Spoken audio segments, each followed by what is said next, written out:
ఒక దేశం మొత్తం చీకట్లోకి వెళ్ళిపోవడానికి సిద్ధంగా ఉందా అంటే అవునన్నట్టే కనిపిస్తున్నాయి ఈ ప్రస్తుత పరిస్థితులు. ఎక్కడో పశ్చిమాసియాలో ఎగిసిపడుతున్న యుద్ధ జ్వాలలు మరొక దేశం ఆర్థిక వెన్నెముకను విరిచేస్తున్నాయి. పెట్రోల్ ధరలు ఆకాశాన్ని తాకుతున్నాయి. నిత్యావసరాలు అందనంత ఎత్తుకు వెళ్తున్నాయి. చివరకు స్కూళ్లు, ఆఫీసులు కూడా మూతపడే పరిస్థితి. ఆ దేశం మరేదో కాదు, మన పొరుగునే ఉన్న పాకిస్తాన్. అసలు ఇరాన్ యుద్ధానికి పాకిస్తాన్ లాక్డౌన్కు ఉన్న సంబంధం ఏంటి?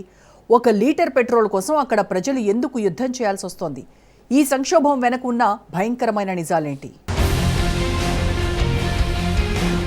యుద్ధంతో ఆర్థిక వ్యవస్థలు అతలకుతలం. లాక్డౌన్ అంచున పాకిస్తాన్. కుప్పకూలుతున్న దాయాది దేశం. పశ్చిమాసియా యుద్ధం ప్రపంచ ఆర్థిక వ్యవస్థల్ని అతలకుతలం చేస్తోంది.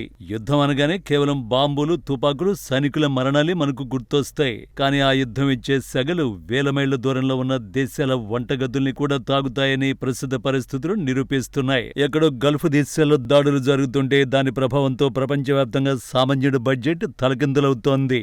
ముఖ్యంగా మన పొరుగు దేశం పాకిస్తాన్ పరిస్థితి చూస్తుంటే ముందు నుయ్యి వెనుక గొయ్యి అన్న చందంగా తయారైంది. పశ్చిమాసియాలో జరుగుతున్న ఈ యుద్ధ పరిణామాలు అంతర్జాతీయ మార్కెట్ను కుదిపేస్తున్నాయి. ముడి చమురు ధరలు ఒక్కసారిగా 30% పెరిగిపోయాయి. నిపుణుల అంచనా ప్రకారం ఒక బ్యారెల్ ధర త్వరలోనే $100 మార్కును తాగబోతోంది.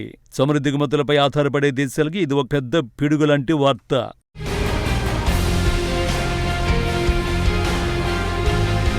ఇప్పటికే అప్పుల ఊబిలో కూరుకుపోయి తీవ్ర ద్రవ్యోల్బణంతో కొట్టుమిట్టాడుతున్న పాకిస్తాన్కు ఈ యుద్ధం కోలుకోలేని దెబ్బ కొట్టింది.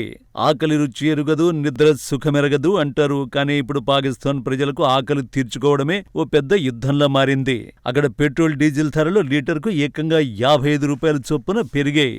ఇక సామాన్యుడు వంట చేసుకోవడానికి వాడే ఎల్పీజీ సిలిండర్ ధర 35% పెరిగి ₹5,000 మార్కును దాటేసింది. ఇది వినడానికి ఆశ్చర్యంగా ఉన్న అక్కడి ప్రజలకి ఇదొక చేదు నిజం. ప్రస్తుతం పాకిస్తాన్లో కేవలం 11 రోజులకు సరిపడా చమురు నిల్వలు మాత్రమే ఉన్నాయి. రేపు రాబోయే కరువు గురించి ఇవాళే ఆలోచించాలి అంటారు పెద్దలు. కానీ పాకిస్తాన్ ప్రభుత్వం ఈ విషయంలో పూర్తిగా విఫలమైందని చెప్పొచ్చు.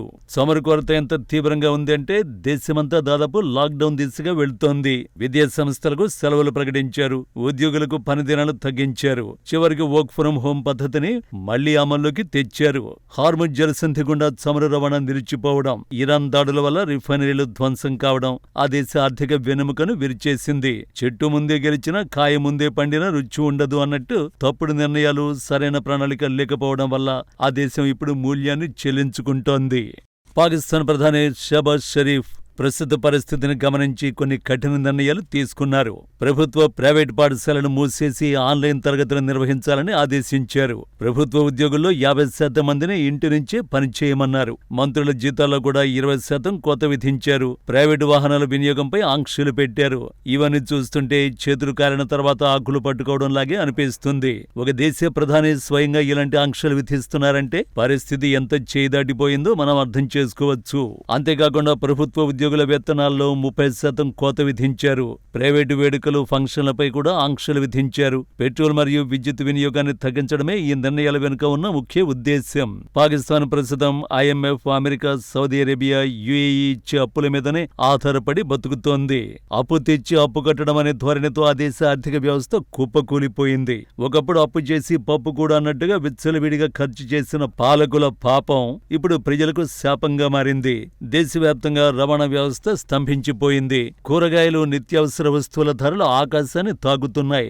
విద్యుత్ కోతల వల్ల పరిశ్రమలు మూతపడుతున్నాయి. దీనివల్ల నిరుద్యోగం పెరిగిపోయి యువత వీధుల్లోకి వస్తున్నారు. షహబాజ్ షరీఫ్ ప్రభుత్వం జాతీయ ఐక్యత పేరుతో ఈ వేడుకలు రద్దు చేసినప్పటికీ తెర వెనుక అసలు కారణం ఖజానా ఖాళీ అవడమేనని ప్రపంచ దేశాలకు స్పష్టంగా అర్థమవుతోంది. రాబోయే రోజుల్లో మధ్యప్రాచ్యంలో యుద్ధం కనుక మరింత తీవ్రమైతే పాకిస్తాన్ పరిస్థితి వర్ణనాతీతంగా మారుతుంది.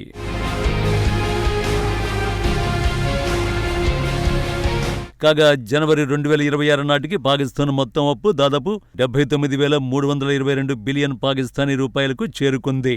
ఇది సామాన్యమైన సంఖ్య కాదు. ఒక దేశం యొక్క మొత్తం ఆదాయం కంటే అప్పులే ఎక్కువగా ఉంటే ఆ దేశ భవిష్యత్తు అంధకారంలో ఉన్నట్టే లెక్క. స్టేట్ బ్యాంక్ ఆఫ్ పాకిస్తాన్ విడుదల చేసిన అధికారిక పత్రాల ప్రకారం దేశీయంగా చేయాల్సిన అప్పులే 55,978 బిలియన్ రూపాయలకు చేరుకున్నాయి. దీనికి తోడు విదేశాల నుండి తెప్పించిన రుణాలు మరో 23,344 బిలియన్ రూపాయలుగా ఉన్నాయి. ఓ రకంగా చెప్పాలంటే పాకిస్తాన్ దేశ జీడీపీలో దాదాపు 70% కేవలం అప్పుల రూపంలోనే ఉంది. ఆర్థిక నిపుణుల లెక్కల ప్రకారం ఈ చమురు సంక్షోభం వల్ల పాకిస్తాన్ జీడీపీ 3% వరకు పడిపోయే అవకాశం ఉంది. ద్రవ్యోల్బణం 45%కి చేరుకుంటే అక్కడ నిత్యావసర వస్తువుల ధరలు ఆకాశాన్ని తాగుతాయి. ఒక సామాన్యుడు కనీసం ఒక పూట తిండి తినాలన్నా భయపడాల్సిన పరిస్థితి వస్తుంది. కృషితో నాస్తి దుర్భిక్షం అంటారు. కానీ దేశం మొత్తం సంక్షోభంలో ఉన్నప్పుడు కేవలం కష్టం మాత్రమే సరిపోదు, బలమైన ఆర్థిక పునాదులు కూడా కావాలి. పాకిస్తాన్ ఇప్పుడు ఆ పునాదుల కోసం చైనా, సౌదీ అరేబియా వైపు దీనంగా చూస్తోంది. IMF నుంచి మరిన్ని అప్పుల కోసం ప్రయత్నాలు చేస్తోంది. అప్పు చేసి పప్పుకూడు తినడం పాకిస్తాన్కు కొత్తేమీ కాదు. కానీ ఇప్పుడు అప్పు ఇచ్చేవాడు కూడా వెనకాడుతున్నాడేమో అన్న సందేహం కలుగుతోంది. యుద్ధం ఆపేందుకు దౌత్యపరమైన చర్యలు చేపడుతున్నామని, పశ్చిమాసియాలో శాంతి కోసం కృషి చేస్తున్నామని షాబాజ్ షరీఫ్ చెబుతున్నాడు. కానీ పిచ్చుక మీద బ్రహ్మాస్త్రంలాగా ఈ ప్రపంచ యుద్ధ మేఘాల ముందు పాకిస్తాన్ మాట ఎంతవరకు నెగ్గుతుందనేది ప్రశ్నార్థకమే.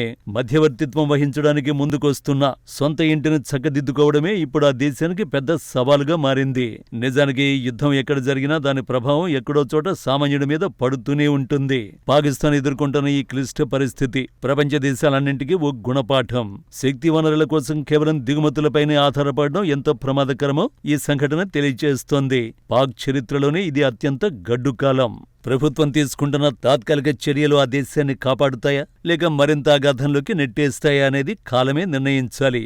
నిదానమే ప్రధానం అంటారు. కానీ ఇక్కడ నిదానించే సమయం కూడా లేదు. యుద్ధం త్వరగా ముగిసి ప్రపంచ ఆర్థిక వ్యవస్థ మళ్లీ గాడిన పడాలని కోరుకుందాం.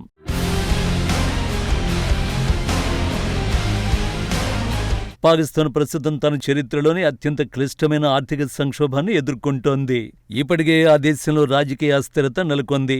ఇటు ఆర్థిక కష్టాలు, అటు రాజకీయ ఒత్తిళ్లు రెండింటి మధ్య నలిగిపోతున్న పాకిస్తాన్ ఈ గండ నుండి ఎలా బయటపడుతుందో ఎవరికీ అర్థం కావడం లేదు. చేతులు కాలేక ఆకులు పట్టుకున్నట్లు ఇప్పుడు పొదుపు చర్యలు చేపట్టినప్పటికీ పరిస్థితి అదుపులోకి రావడం కష్టంగానే కనిపిస్తోంది.